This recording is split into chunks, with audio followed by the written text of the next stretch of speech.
The Latin maxim lex orandi, lex credendi is often expanded to include lex vivendi. Taken together, they reveal a profound truth. The way we worship shapes what we believe, and what we believe shapes how we live.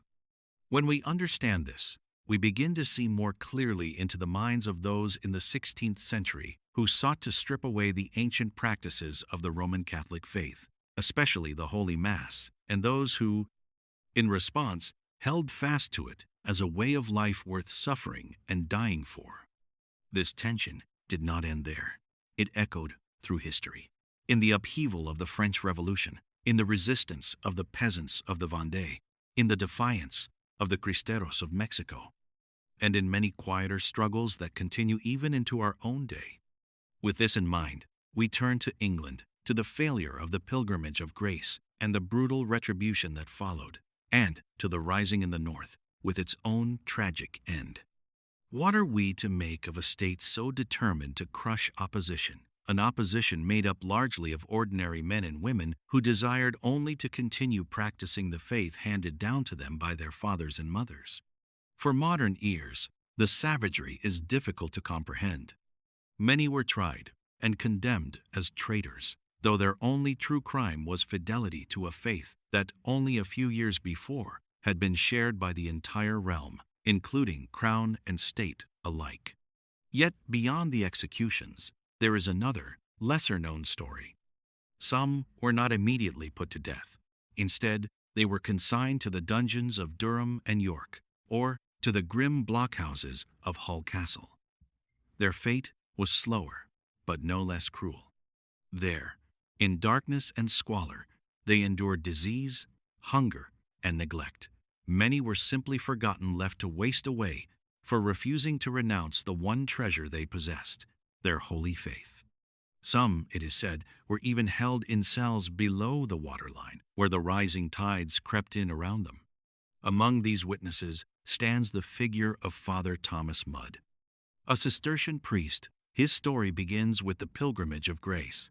After its failure, he fled to Scotland, then still a Catholic land.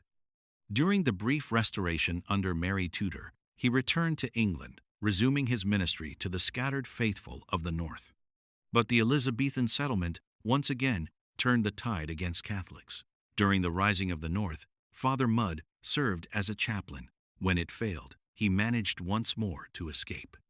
For nearly a decade, he continued his quiet apostolate, ministering in secret at great personal risk, until, in 1579, he was captured.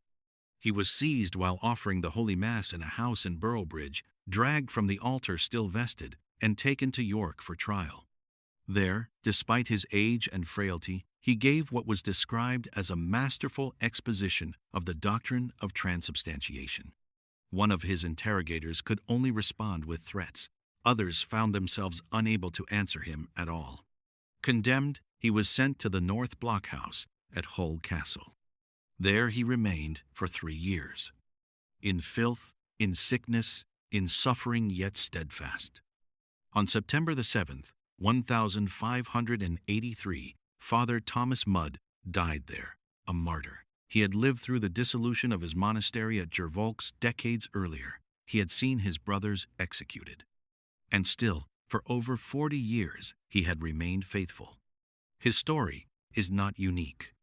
It echoes the witness of countless others during the time of Catholic recusancy, men and women who chose not a swift death, but a slow one, rather than betray the truth they had received. Their lives confront us with a question. What does such courage mean for us today? We are not without guidance. We know what the Church has always taught, and we know this. The way we worship, shapes what we believe. And what we believe shapes how we live. Lex orandi. Lex credendi.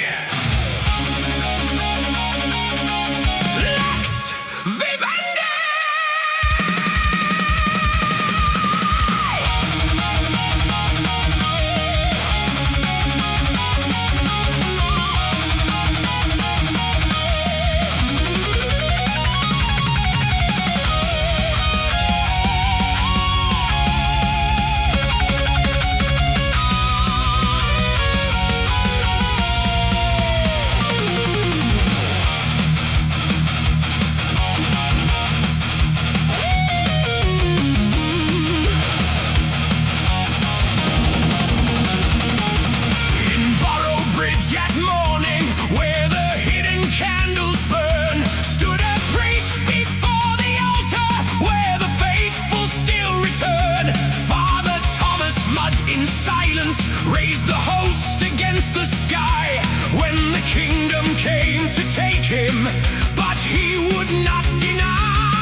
silence every preacher.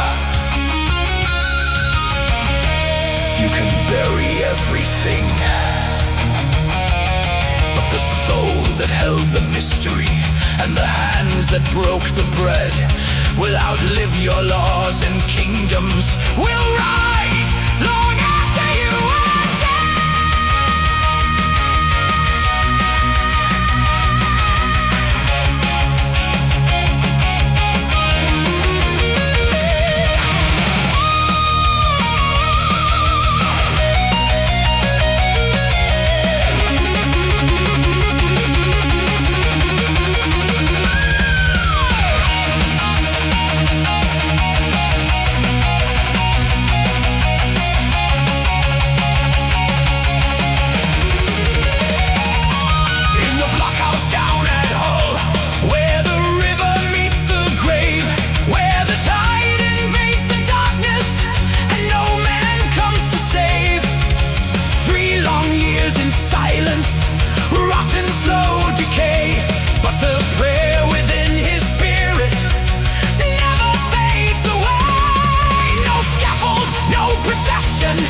No martyr's final breath, just the long and hidden witness of a solitary death.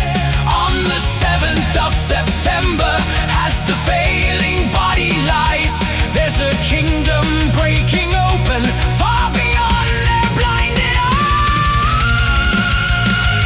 Father Thomas Mudd, no longer bound by time, no more chains below the waterline. No dungeon wall, no passing breath can hold a soul that has conquered death. And the tide turns back in the hands of time for the seeds that were sown below the waterline. Lex orandi, lex credendi, lex vivendi.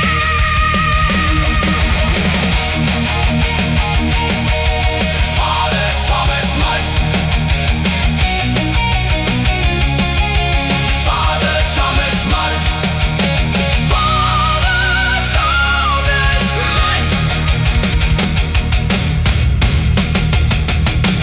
Pray for us.